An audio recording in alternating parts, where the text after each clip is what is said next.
Jumpa lagi dengan Mem Agatha pada materi Memahami Makna Alinea Pembukaan UUD NRI tahun 1945.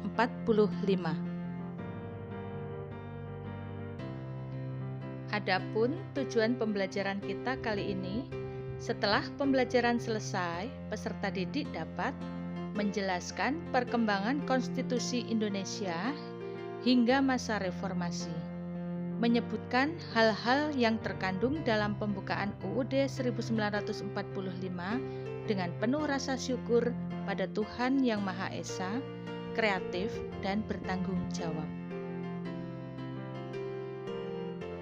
Indonesia memiliki konstitusi yang dikenal dengan Undang-Undang Dasar. Perkembangan konstitusi Indonesia hingga masa reformasi terjadi dalam 4 tahap, yaitu UUD 1945, Konstitusi RIS 1949, lalu UUDS 1950, dan UUD 1945 Amandemen. Nah, anak-anak hebat, coba kalian baca dan cermati dengan baik isi pembukaan UUD NRI tahun 1945.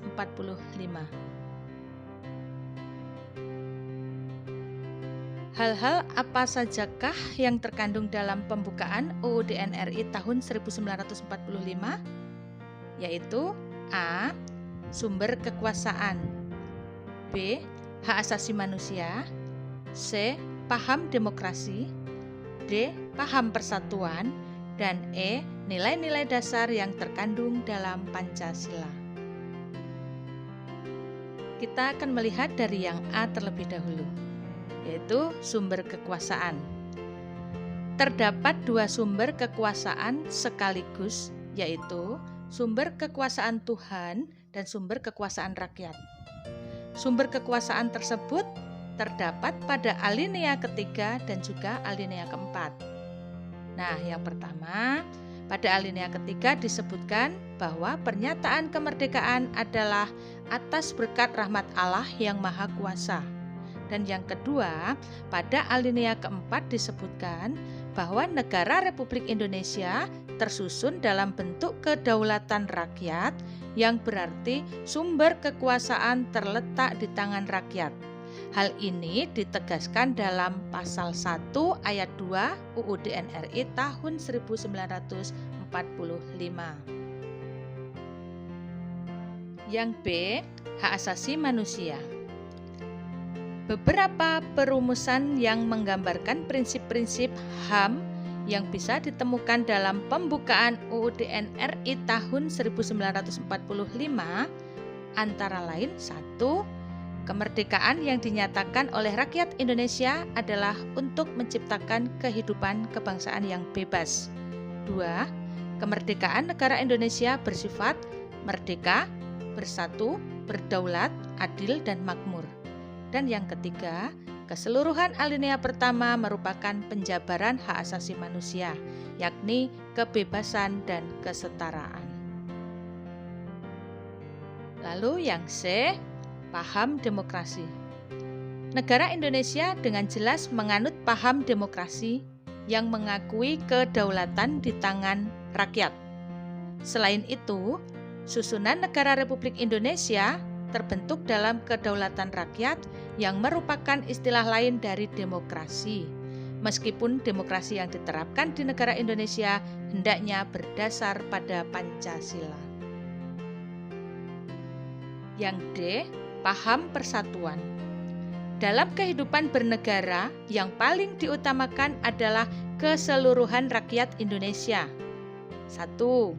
Tujuan dibentuknya pemerintah negara Indonesia adalah untuk melindungi segenap bangsa Indonesia dan seluruh tumpah darah Indonesia, memajukan kesejahteraan umum, mencerdaskan kehidupan bangsa, dan ikut melaksanakan ketertiban dunia yang berdasarkan kemerdekaan, perdamaian abadi, dan keadilan sosial. Hal ini menggambarkan bahwa kepentingan umum diletakkan di atas kepentingan pribadi. 2.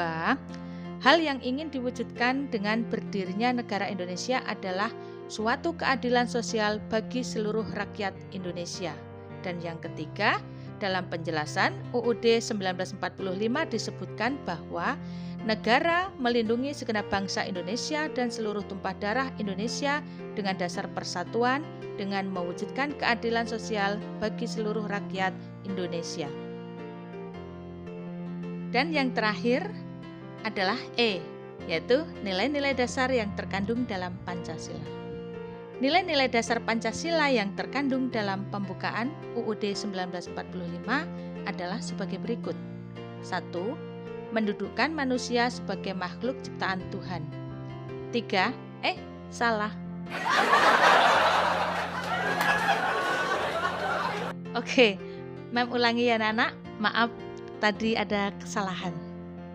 Yang kedua, manusia memandang manusia yang lain dalam kesetaraan, didudukkan sesuai kodrat, harkat, dan martabat sebagai ciptaan Tuhan.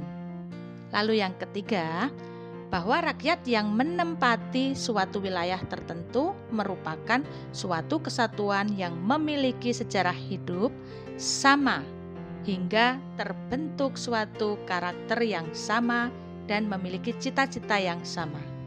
Yang keempat, dalam memecahkan berbagai persoalan yang dihadapi bersama, bangsa Indonesia memilih suatu cara yang disebut musyawarah untuk mencapai mufakat.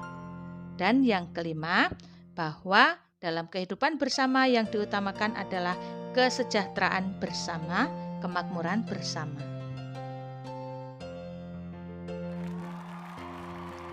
Nah, anak-anak, demikianlah materi yang bisa Mem sampaikan pada hari ini. Semoga materi mengenai makna alinea pembukaan UUD NRI tahun 1945 yang barusan kita pelajari dapat bermanfaat untuk kalian semua. Thank you. Bye-bye.